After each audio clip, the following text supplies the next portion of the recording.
I didn't exactly have the most conventional of childhoods. Um, I was what you call a pads brat or an army brat. My parents in the army, and I was a bit more unconventional in the sense where most army children, you'd have one member of the family as the army person or the soldier. I had two, so both my parents were services, and it was a tough upbringing. I'm not going to lie, we moved around a hell of a lot. I probably spanned the most of the UK.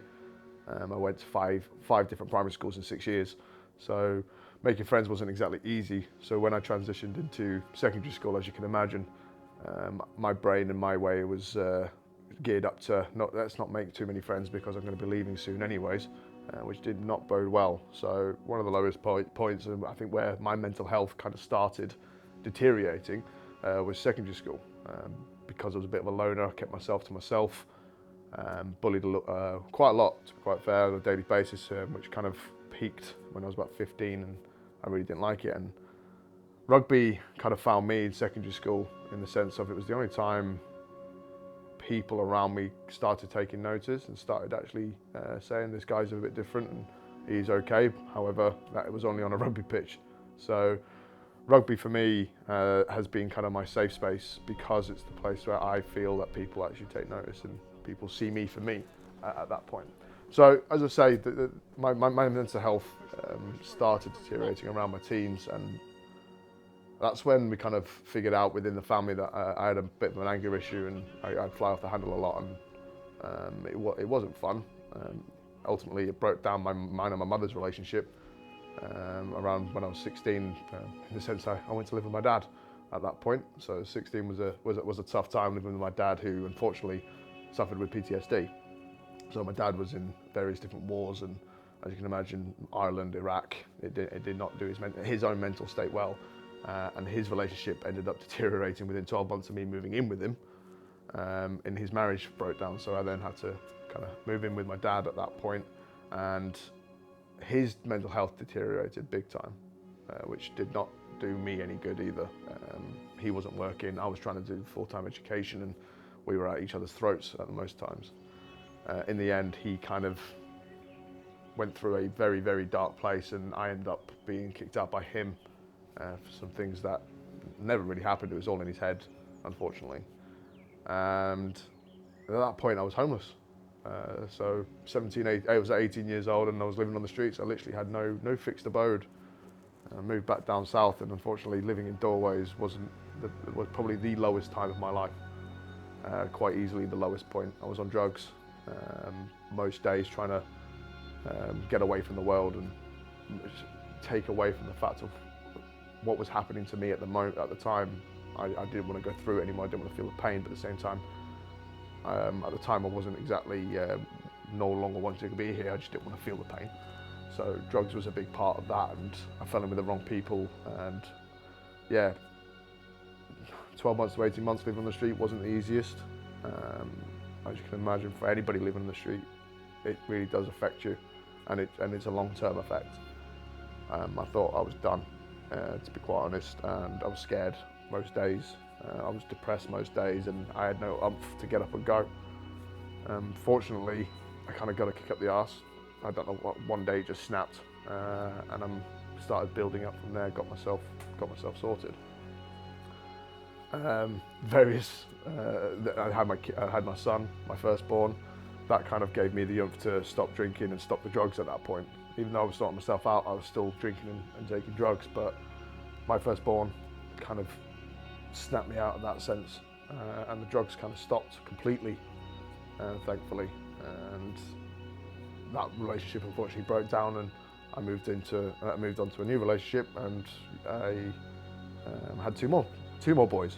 Unfortunately, that was in a very, very volatile relationship, in the sense of it broke down within 3 or 4 years, and it was a messy breakup, unfortunately.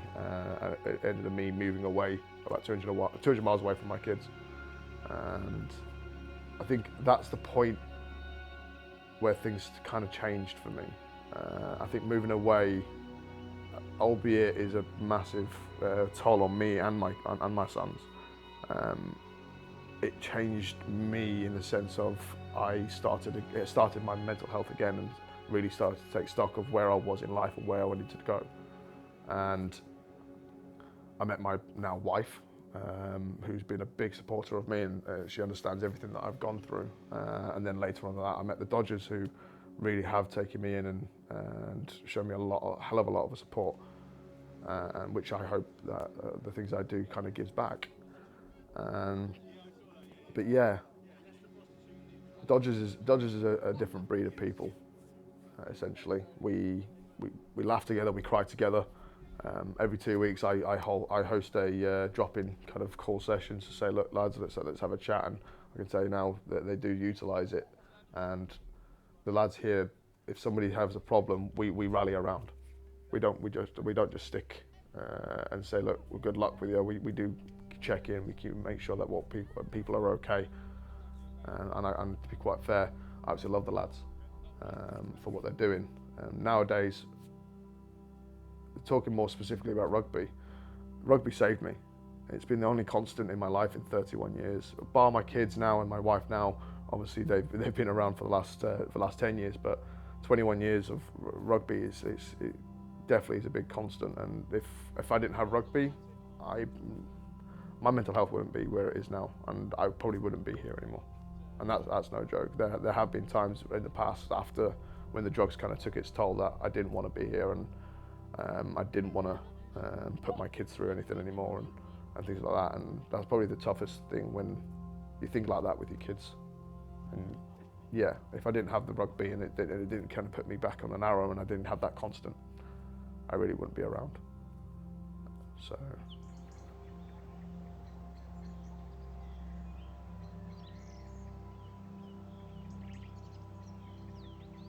My dad passed away about 5 or 6 years ago.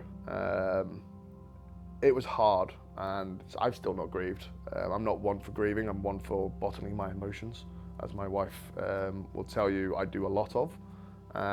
Unfortunately, the PTSD did take its toll, and he essentially drank himself to death. It's been hard in the fact that I've had to watch my, who was then 16-year-old brother, grow without his dad, which has been hard-hitting, and I've had to take that kind of role and kind of look out for him, which I'm hoping I'm doing a good job for. I feel I am, and I hope he sees that himself. So I've still not processed that, and it's still probably something that will come out at some point, and I do have a lot that I need to go away and talk about, and I probably will be seeking the right people for that in very, very soon, because I need to get past it. But other than that, these days, I'm in a great place. I'm married. I've been for nearly 3 years. I better get that one right before she kills me. I've got 4 beautiful children. Rugby has been, I've never been better. I'm fitter than I've ever been because I'm now training professionally in MMA. I'm fighting a lot more, and that's kind of helping with my mental state. And yeah, things are absolutely on top of the world. And as much as I've still got slight demons that are kind of nipping up my heels and in the back of my mind, I've got the right people around me with the Dodgers lads. I've got, as I say, my wife and my family. And yeah, it's absolutely amazing these days.